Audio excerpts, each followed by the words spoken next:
000 candidats aux législatives du 17 novembre, investi par Abdoulaye Sylla, le parti ABS, devant la presse à Foundiougne, nous exprime son engagement pour sa localité Foundiougne, mais également lutter contre l'immigration clandestine qui fait des ravages dans les îles. li nga xam ne suñu njiit yi donte fan yëpp ñu ngi wax ay nit ñu faatu fii ci Foundiougne lu weesu fukki nit dajal nañ leen fii boo demee Dionewar am na ay famille yoo xam ne seen doom yëpp dugg nañu ci géej gi des nañ ci am na ñoo xam ne ay néew yoo xam ne sax ci fan yi nee nañu for nañ leen ci Jifeer boobu maa ngi ci biir île yi kon loolu yëpp nekk métit boo xam ni dafa doon sas boo xam ne tey gouvernement bi sas nañ ko pour mu saafaraal ñu ko ndax nag gouvernement bu ñu ko falee dañ ko fal ngir mu saafara jafe-jafe nit ñi waaye mënul wax ni ki ñun ñi mbirum yàlla rek la ñun nag dañu jàpp ne war nañu war a am taxawaay boo xam ne bu ñu ko amee assemblée nationale ak sart boo xam ne bu ñu ko taxawalee assemblée nationale dinañu mun a indi ay saafara ci li nga xam ne moo dal suñu réew muy xale yi nga xam ne ñu ngi dem ci mbëkk mi te ci fan yii rek foog naa démb rek nee nañu am na ay gaal yu jógewaat ci Sénégal di tëmb di dem ci dëkku tugal yi man nag ci 11 septembre bale passé maanaam ci ñaari weer yi ñu jàll bindoon na président Bassirou Diomaye Faye lettre baa ngi fii dinaa ko mën a wan bu ci kanamee journaliste yi lettre bi nag maa ngi ko ci doon wax ne ko président am na ñu lay wax ne li koy saafara mooy nga yónnee marine bi ñu tere ndaw yi jël gaal yi dem ci géej gi te bu loolu doyul nañu wax nit ñi ñuy yoole wante ci seen biir te ku ci yoole moromam boo ñëwee dinañ am koppar bu duun buñ la jox ma ne ko loolu day indi feewaloo ci suñu réew dafa soxla dal dafa soxla xol yi ànd dafa soxla ñu ànd ci liggéey bi nga xam ne liggéey bu takku liggéey bu tar moo ñuy xaar ndax jafe-jafe yi nga xam ne moom la ñuy dund fi mu ne nii kon bi ma ko bindee ba léegi tontoogul nag am naa yaakaar ne dina ci tontu waaye bu ci tontuwul bu yàlla defee ma dugg assemblée nationale dina bokk ci laaj yi may njëkk laaj président ne ko yow da nga am njaboot boo xam ne ñu ngi sànku ci géej gi waxaguloo ci dara àdduwuloo ci waaye it amuloo ci pexe man nag jóg naa ci kattanu yàlla ne la boo ma ooyee ba ñu toog dinaa la wax pexe kon nag gëm naa ne yow bëgg nga sa askan te wax dëgg bu ñu toogee di nga ci gis li nga xam ne lu gënal lay doon ci réew mi gënal boobu nag du lenn lu dul taxawal ab sart boo xam ni dafay dëggal li nga xam ne mooy àq ak yelleef bi nga xam ne moom la ñu jox bépp waay daw lay waay ñi nga xam ne dañuy dem bitim réew ñu koy wooye daw laxu waaye itam daw utim liggéey ñooñu tey dañu am ay sart yoo xam ne adduna si yëpp dafa ne dañ leen war a jàppe ni ka ay nit ñu am àq ak yelleef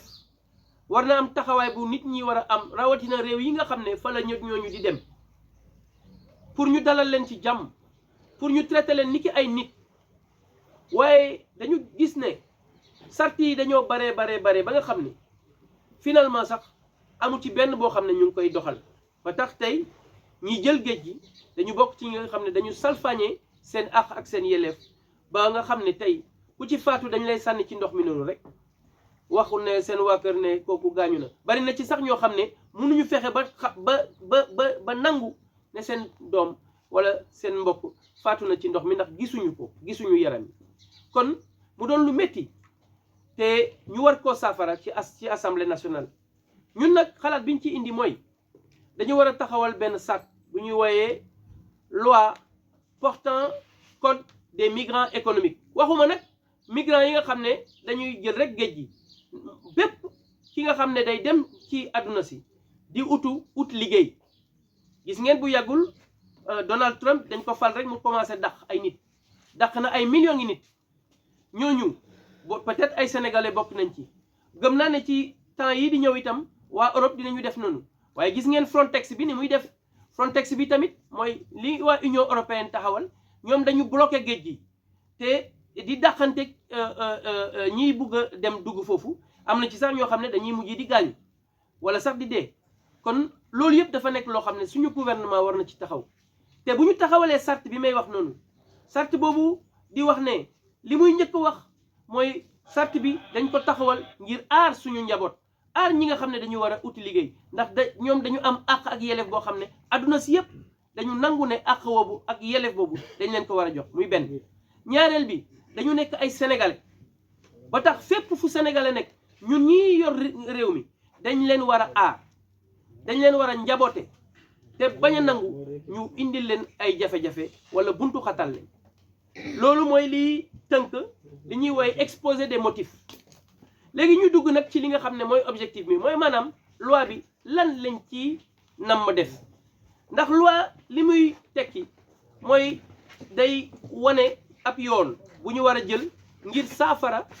yenn jafe-jafe yi état bi di dund bii nag dafa bokk ci jafe-jafe yi gën a tar yi feeñagum kon objectif yi mooy benn bi fexe ba aar li nga xam ne mooy force de travail bi maanaam ñii di dem ci àll bi di uti liggéey ñu bari ay ndaw lañu te soxla nañ leen fii ci réew mi ñooñu bu ñu leen dem noonu bàyyi rek ñu dem noonu rek te duñ leen topp dañ leen war a topp encadrer leen nag bañ leen buntu xatal te def ay loi yoo xam ne dinañ leen wan ne du parce que da ngeen di dem rek mooy dafa mel ni rey ngeen nit ndax tey dañ leen jàppee ni ki ay samba boy wala ay reykatu nit ndax respecté wuñ leen te bu ñu leen jàppee ñu ngi leen di tëj kaso tey foog naa ne bari na ci ñoom ñoo xam ne tey ñu ngi ci kaso bi kon dañ leen di wan ne li ñuy def nii wax dëgg ñaawul nekkul loo xam ne dañ leen di ci tuumaal waaye nekkul loo xam ne li gën ci Sénégal te nag dañ leen bëgg a topp wan leen yoon bi fexe ba ñu dem bu nekkee Europe wala bu nekkee Amérique bu nekkee Brésil bu nekkee Arabie Saoudite loolu yëpp ndaw yi nee nañu pare nañu pour dem foofu yëpp amuñu problème ci loolu waaye dañuy def convention ak ñooñu ak dëkk yooyu pour que ak réew yooyu pour que suñu nit ñi bu ñu demee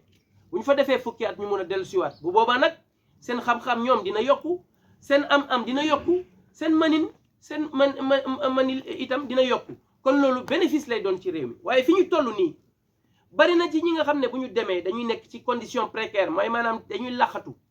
ñu ngi dimbali seen njaboot gaa waaye dañuy laxatu ñooñu am na ci ñoo xam ne fukki at a ngi nii ñu ngi laxatu ñaar fukki at a ngi nii ñu ngi laxatu ñooñu mënatuñu dellu si kon ñooñu loolu day ëmb loolu yëpp ñooñu duñ dugalal leen ci ay conditions normales nga xam ne bu boobaa dinañ mun dellu si ci anam yoo xam ne dinañu amal njëriñ te dina aar itam ba kenn ñi nga xam ne ñu ngi doon waaj a jël géej gi man nag bi ma waxee ndaw yi ndax lii buñ ko tegee di ngeen mun a taaxirlu ngeen mun a inscrire gis seen morom yi di jël gaal di jël ay avion di dem ndax di ngeen mun a xaar ñu ne ma waaw loolu bu dee loolu de dinañ mun a xaar ndax mbir mi échelle de risque rek la échelle de risque mooy nit ki yow yaay tànnal sa bopp ba fan nga ñemee dem pour jot li nga xam ne moom nga soxla tey boo buggee jógee Foundiougne dem Dakar te amoo oto da ngay jël Jakarta waaye ñëpp xam nañ ne Jakarta mun nañ la ci fël waaye buñ la nee de taaxirlul am na ay oto yu dem nga gis sa morom di dugg sa beneen morom di dugg ngeen di inscrire mais bu yow doo yàkkamti di nga xaar loolu rek mooy wax ji kon gis ngeen ne mbir mi du mbirum jinne mbir mi xel moo koy saafara loolu nag projet de loi la boo xam ne ci kattanu yàlla man mii de Bruno D'erneville bokk ci coalition ànd beesal Sénégal bu ma duggee ak samay xarit yi muy Abdoulaye Sylla mooy tête de liste nationale ak ñeneen muy ñi nga xam ne ñoo nekk ak man Darma bu ñu duggee bokk na ci urgence première yi nga xam ne dinañ ko teg ci table bi te gëm nañu ne buñ ko tegee ci table bi président de la république ak ñi nga xam ne ñooy gouvernement bi duñ ñu mun a tànqamlu ndax lii ñu gis nii du wéy waxoon na ko président Bassirou Diomaye Faye ñaari weer yi passé neewoon naa ko li nga nas nii du jàll nit ñi dinañu continuer dem te gis ngeen ne noonu la wéy kon nag maa ngi leen di gërëm yéen ñëpp di leen sant di ñaan yàlla mu may ñu nag dal ci réew mi ndax fitna bi tàmbalee jóg wax dëgg métti na ñu dem ci élection yi ci jàmm génn ci jàmm ma leen di gërëm bu baax di leen sant.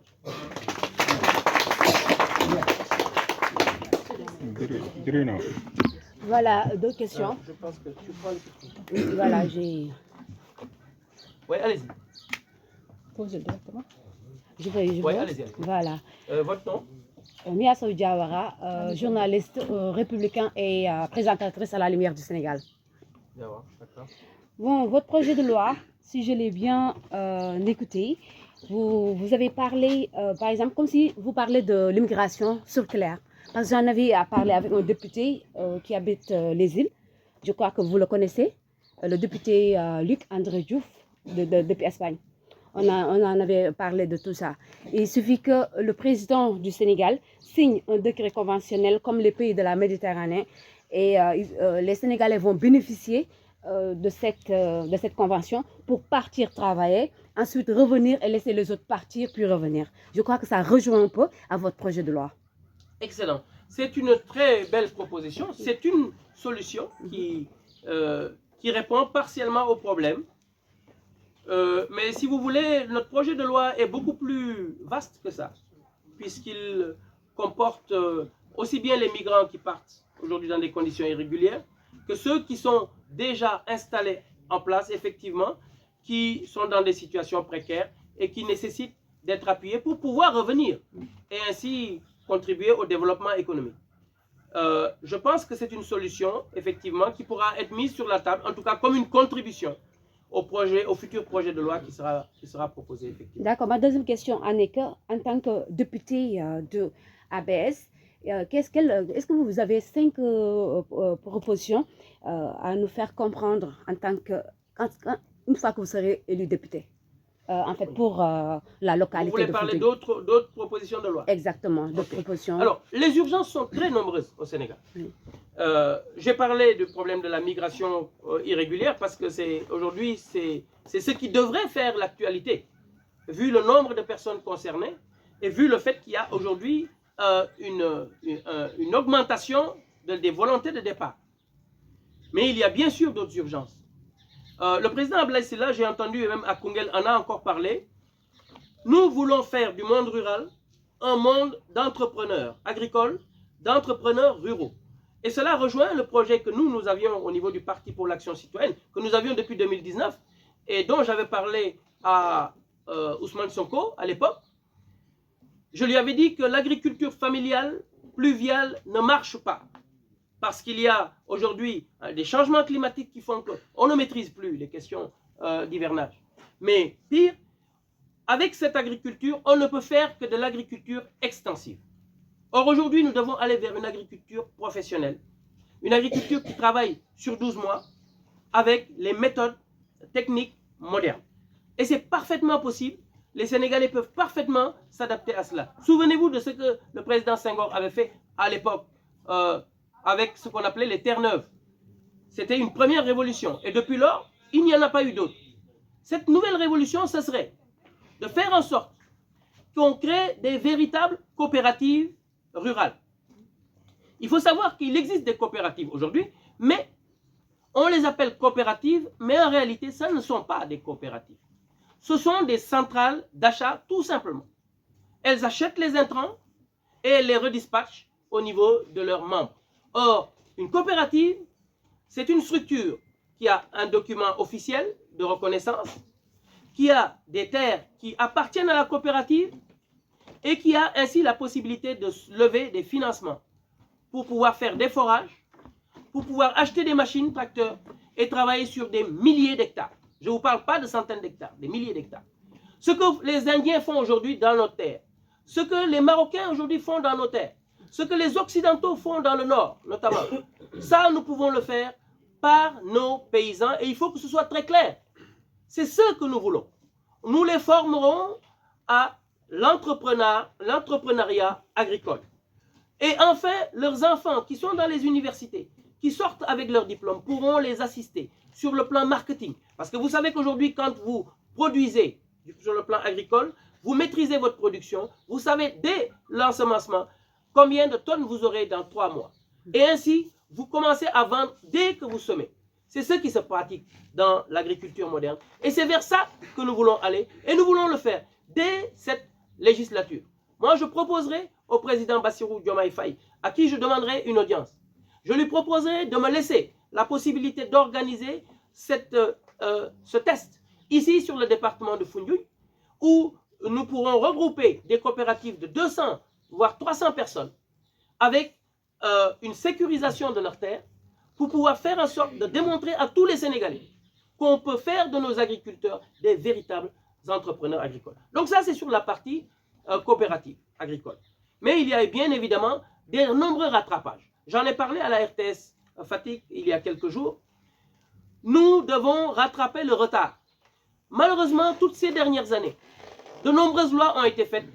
dont l'objectif était tout simplement de voir comment bloquer les adversaires, comment bloquer les concurrents. Et c'est pour ça que la plupart de ces lois portaient sur le code de procédure pénale et le code pénal. Pour faire en sorte que dès que vous bougez, on dit « Ah, voilà un terroriste, on l'arrête ». Mais il n'y a pas que ça. Il y a le code électoral aussi qu'il faut qu'on assainisse. Vous avez vu cette histoire de parrainage qui est une aberration. Mais il y a également d'autres projets de loi qu'il faut qu'on fasse sur le plan économique, sur le plan de la construction. Aujourd'hui, par exemple, vous voyez les incendies qui se passent dans les marchés et autres. C'est tout simplement parce que la loi qui existe sur le règlement incendie est une loi qui, tenez-vous bien, date de 1969. Madi Sissoko. Les lois, elles doivent évoluer avec le temps. J'ai proposé à la direction de la protection civile de faire en sorte qu'on ait une nouvelle réglementation sécurité incendie. Si j'arrive à l'Assemblée nationale, ça fera partie des propositions que je ferai. Je profite d'ailleurs pour vous dire que le code de la construction qui a été voté en 2009 dernier a été fait sous mon impulsion à travers l'association des bureaux de contrôle sénégalais. Donc, nous avons beaucoup de travail à faire. Et moi, à l'Assemblée nationale, je n'ai pas besoin de diriger quoi que ce soit. J'ai juste besoin d'être dans une commission des lois. Et je pense que dans les 3-4 prochaines années, les Sénégalais verront que nous aurons enfin fait des grands pas vers des lois qui aideront ce pays véritablement à avoir un véritable développement. Comme dans toute maison, quand vous entrez dans une maison et que vous voyez de la pagaille, soit c'est parce que le chef de famille n'a pas le bon rôle, ne joue pas son rôle, soit parce que les règlements dans cette maison-là ne sont pas bons. C'est pareil pour un État. Cette pagaille que nous voyons vient simplement du fait que malheureusement, les exemples au-dessus ne sont pas forcément très bons, mais également parce que les lois qui sont là sont souvent obsolètes. Le projet de loi qui propose au président de la République, M. Bassirou Diomaye Faye, sera bénéfique pour tous les jeunes de toutes les localités du Sénégal.